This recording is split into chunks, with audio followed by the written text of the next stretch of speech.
Good evening and welcome to Sunset News on this Wednesday evening.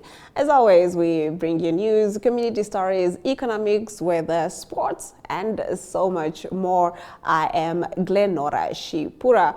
Leading us into the news tonight, the Electoral Commission of Namibia officially launched its 2025 electoral calendar and nationwide voter education campaign today, marking a significant step in the country's preparations for the upcoming regional council and local authority elections later this year. Speaking at the event held at Election House in Windhoek, ECN chairperson Elsie Ngihikembwa described the launch as a reaffirmation of ECN's commitment to transparency, inclusion, and democratic integrity. Today marks a significant milestone in our democratic journey. We are not simply unveiling dates, we are guiding the nation towards meaningful electoral participation, she said. The 2025 electoral calendar lays out the full electoral process in 3 distinct phases: pre-election, election, and post-election. The Commission revealed that it built the 2025 calendar upon lessons learned during the 2024 presidential and National Assembly elections.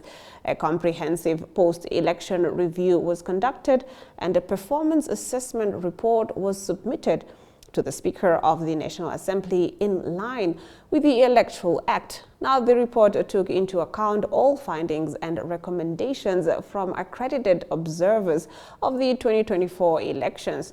It will be made public in due course to foster accountability and continual improvement, Ngihikembwa added. Ahead of the November 2025 elections, a supplementary registration of voters will be conducted from the 1st to the 14th of August.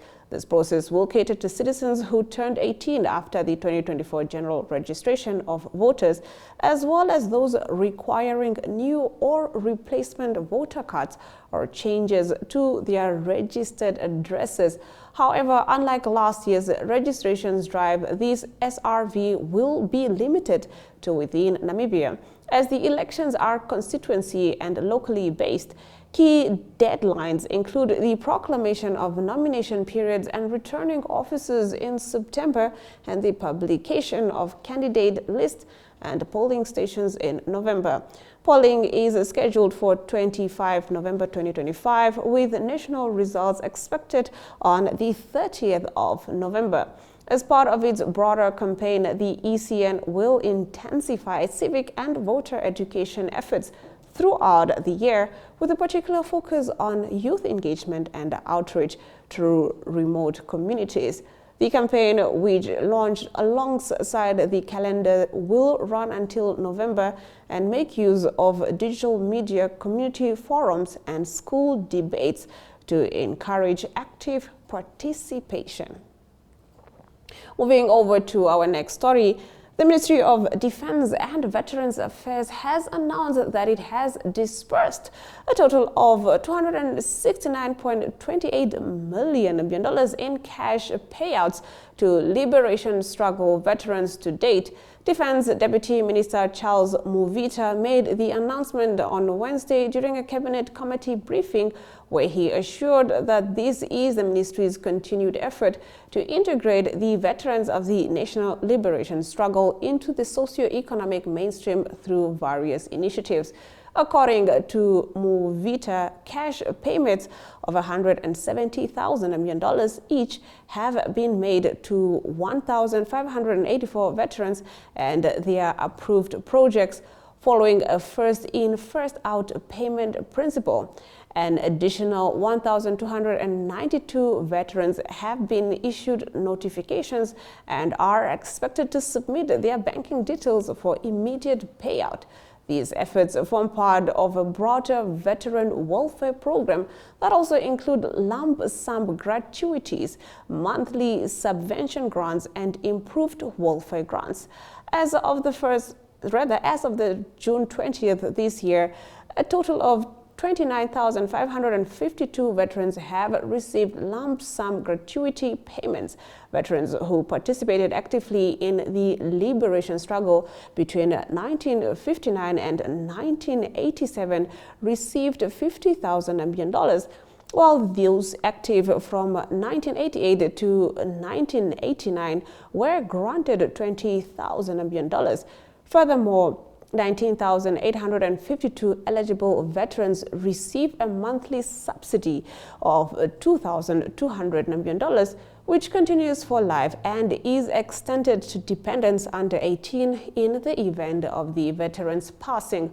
Currently, 3,101 dependents of 2,276 deceased veterans also benefit from this provision. The improved welfare grant has been extended to 9,685 veterans, with the monthly amount scaled according to the era of participation, including $5,000 Namibian for those active between 1959 and 1970. Currently, only 42 veterans, $4,000 Namibian for the 1971 and 1981 cohort, 8,667 veterans, and 3,000 for the 1982 to 1989 groups.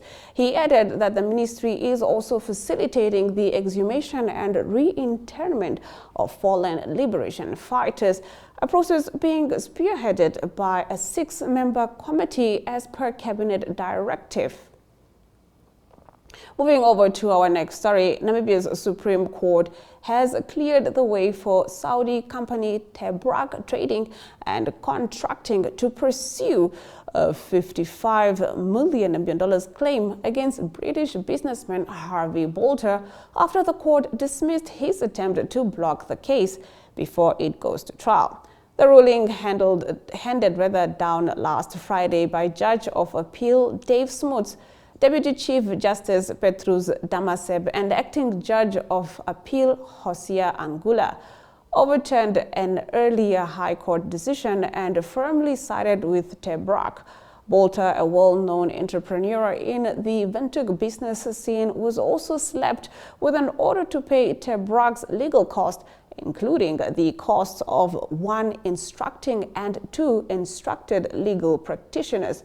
Tebrak and 5 of its members, represented by Richard Metcalfe, claim they invested more than $55 million in companies linked to Bolter and are now seeking to recover those funds.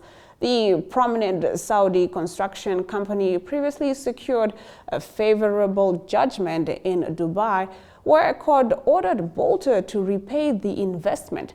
Tebrak approached the Namibian courts to recognize and enforce that foreign judgment, while also pursuing a separate delictual claim for financial damages arising from the same investment. In response, Bolter, through the lawyer Assisa Namanje, sought to halt the proceedings by filing an exception, arguing that the claim was defective from the outset. Bolter argued that Tebrak should have first obtained formal recognition of the Dubai judgment in Namibia before filing a claim for payment. He asked the court to rule that the lawsuit was premature and should be dismissed. However, the Supreme Court rejected this argument, ruling that Tebrak is entitled to seek both recognition and enforcement of the foreign judgment within the same set of proceedings. There is no indication either in common law or in the Act that recognition and enforcement are to be established in installments or different hearings, as the defendant Bolter seems to suggest, the court ruled. With Bolter's objection out of the way, the case will return for trial at the High Court.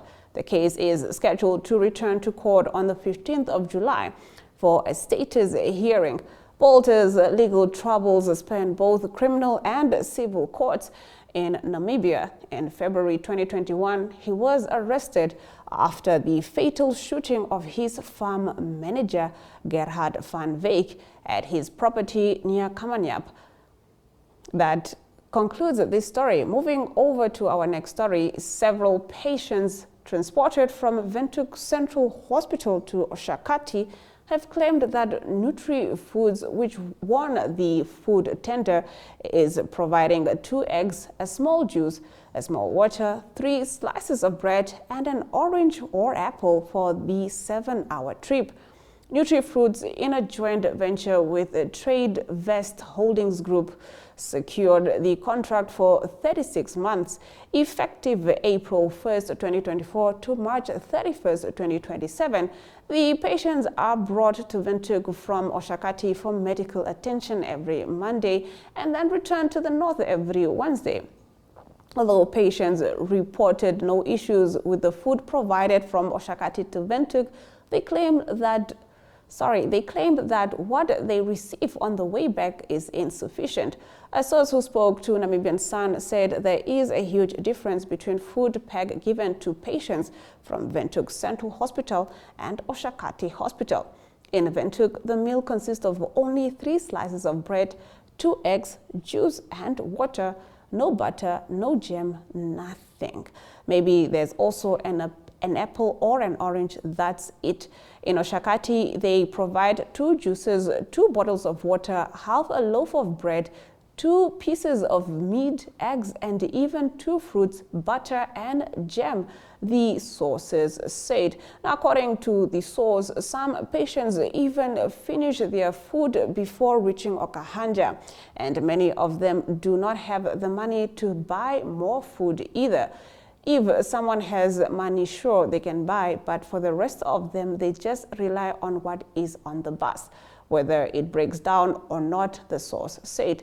Further questioning what patients are expected to eat if the bus breaks down and they run out of food, the Central Procurement Board of Namibia spokesperson Johanna Kambala said the tender specifications state that patients must receive 2 bottles of water, 2 fruits, 8 slices of bread, 2 protein fillings, 2 pre-packed cheese portions, 1 pre-packed butter, and a fruit. According to Kambala, the service provider quoted a unit price of 119.70 cents Namibian dollars per traveling pack, in line with the specifications outlined in the official bidding document. The traveling pack includes specific food items and portions designed to meet nutritional and dietary requirements for patients during transit. Now, these specifications were clearly defined and agreed upon during the bidding process, Kambala explained. She further clarified that while the CPB and facilitating the procurement process through the Public Procurement Act, the Health Ministry is responsible for ensuring that the appointed service provider delivers meals that conform to the agreed standards, both in quantity and nutritional value. Nutri-Foods Managing Director Dirk van Schalkwyk told NMH that this is not the first time they have heard such complaints. When we began operating under this new contract in April of last year, there were many complaints, particularly from patients who were hospitalized during the transition from the old contract to the new one, he said. He admitted that there were significant changes and the food quantities had decreased due to the specifications under the new tender procurement. According to him, in the past, people received larger quantities of food, but the nutritional value did not meet health specifications. That concludes our top stories. On the other side of the break, we take a look at the story of the day. Taking flight has never been easier. Paratus is introducing Sky-Fi internet packages with speeds that will have you reaching for your seatbelts, starting from $500 Namibian excluding VAT per month, with speeds reaching up to 10 megabits per second. There's even a prepaid option where you can top up your Sky-Fi internet for just $15 Namibian per gigabyte. No contracts, no fuss. Visit your nearest Paratus branch to find out more, or go to paratus.africa/Namibia to sign up online. Always prepared, Paratus.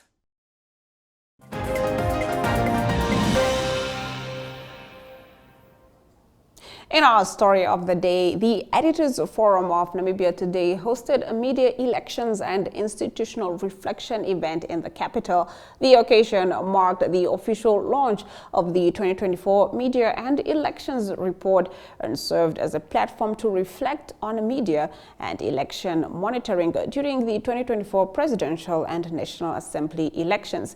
The decision featured a panel comprising academics, journalists, and researchers. Speaking at the event, Deputy Speaker of the National Assembly, Philippus Katamelo, highlighted the media's crucial role in informing and empowering the public. He stressed that journalists must be well informed to provide accurate and balanced reporting, ensuring elections remain a true expression of the people's will.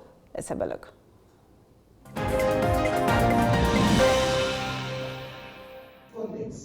The media's role extends beyond just reporting election events. It must empower citizens by providing accurate, balanced, and comprehensive information about electoral processes, campaign rules, and the political landscape. Journalists must be well prepared and knowledgeable to fulfill this role effectively, efficiently, and ensuring that elections become a genuine platform for citizens to express their aspirations and hold leaders accountable. In this, institutional reflections on Namibia's election democracy reveal a landscape of both promise and challenge. ECM constitutional mandate and operational autonomy provide a strong foundation, yet the execution of its duties must continue.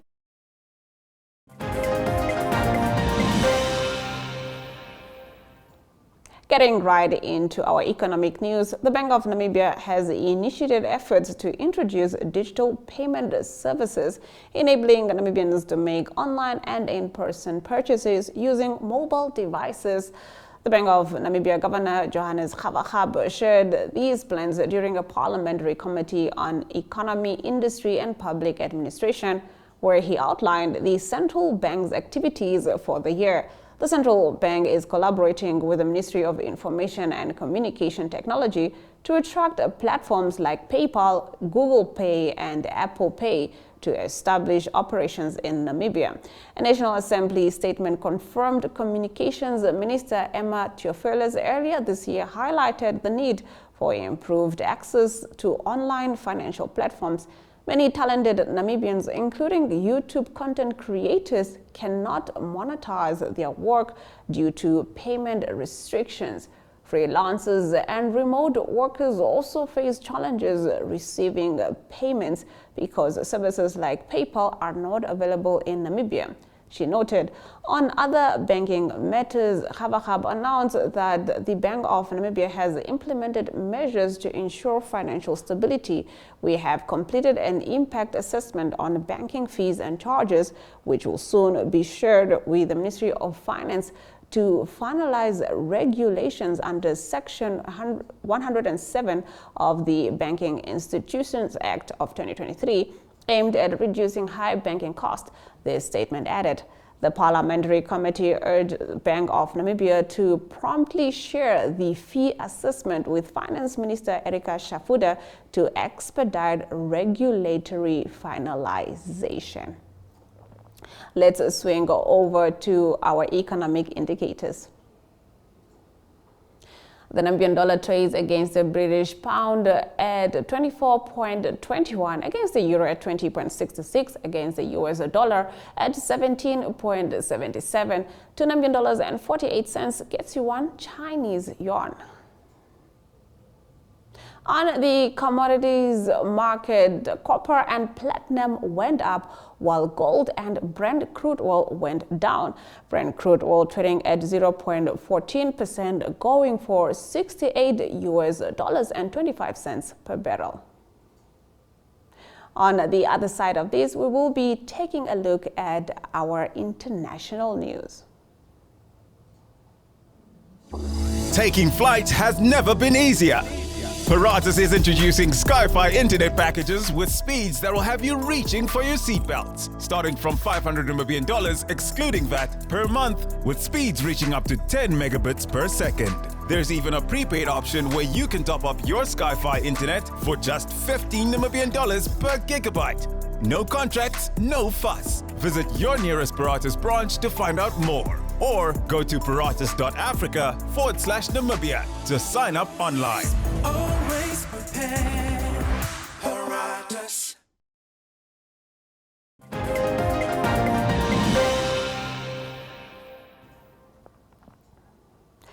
A South African court has halted plans to bury former Zambian President Edgar Lungu at a private ceremony just as it was about to start.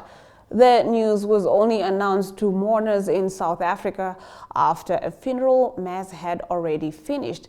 This is the latest twist in a row between the government and Lungu's family over his burial, after the family opted for a private ceremony in South Africa rather than a full state funeral at home. The Zambian government had filed an urgent case in the Pretoria High Court seeking to stop the burial planned by his family. The court said that the funeral would not go ahead following an agreement between the parties.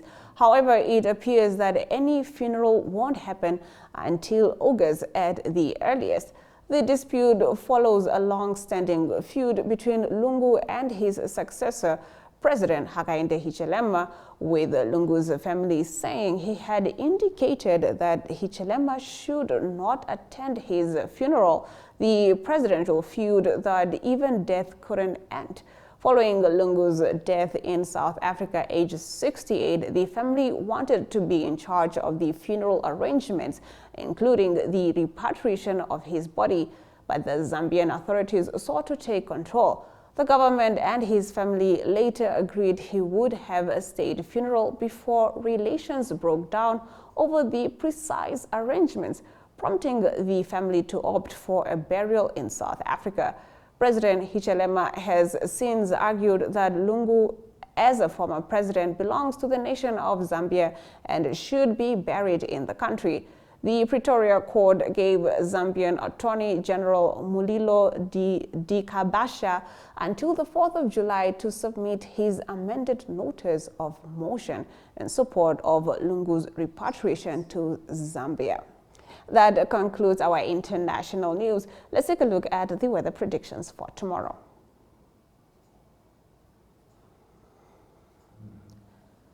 The capital city can expect a minimum of 8 degrees Celsius and a maximum of 22 degrees Celsius with sunny weather conditions, while Katiba Mulilo can expect a minimum of 11 and a maximum of 30 degrees Celsius, also with sunny weather conditions.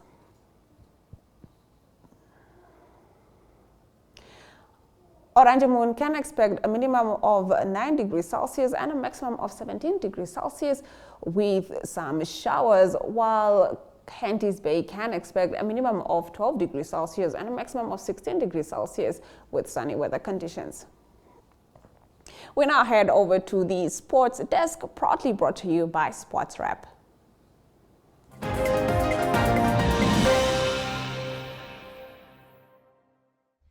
Good day everyone, time for international sports news, and starting off with soccer news first in international sport, and it's the Club World Cup that's being played in the USA, and it's getting closer to the round of 16 games, and it is Chelsea, the English Premier League club, that's into the last 16 as they beat ES Tunis by 3-0 to advance. And also in Group D, it was Flamengo that drew with Los Angeles Football Club. It was a late goal that earned that draw, and they also through to the last 16. And now Chelsea will have a tough game. They will play against Benfica, because Benfica beat Bayern Munich in Group C, and that is to progress also into the last 16. That's all the games that's been played in the USA in the Club World Cup soccer.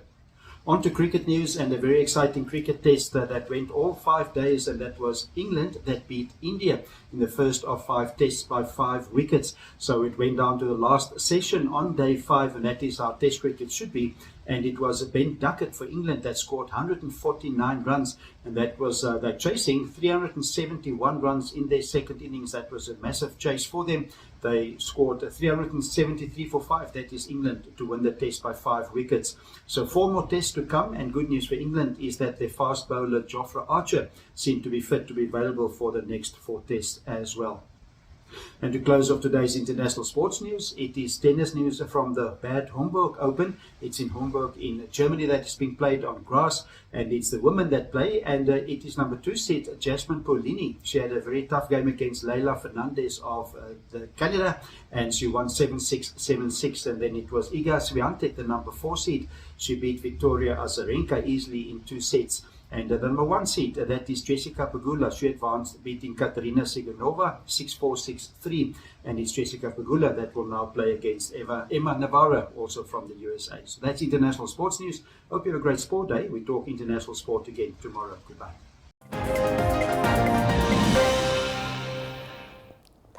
That was Ari Hochard with the sports news. And with that, we have come to the end of the broadcast. Do make sure you join Sunset News on Facebook, on all the NMH platforms on weekdays, as well as on our website, 1up2.com. Sunset News screens on DSTV channel 285 and GoTV channel 25 every Monday to Thursday from 7:30 p.m. to 8 p.m. From me, Glenora Shipura. Until next time.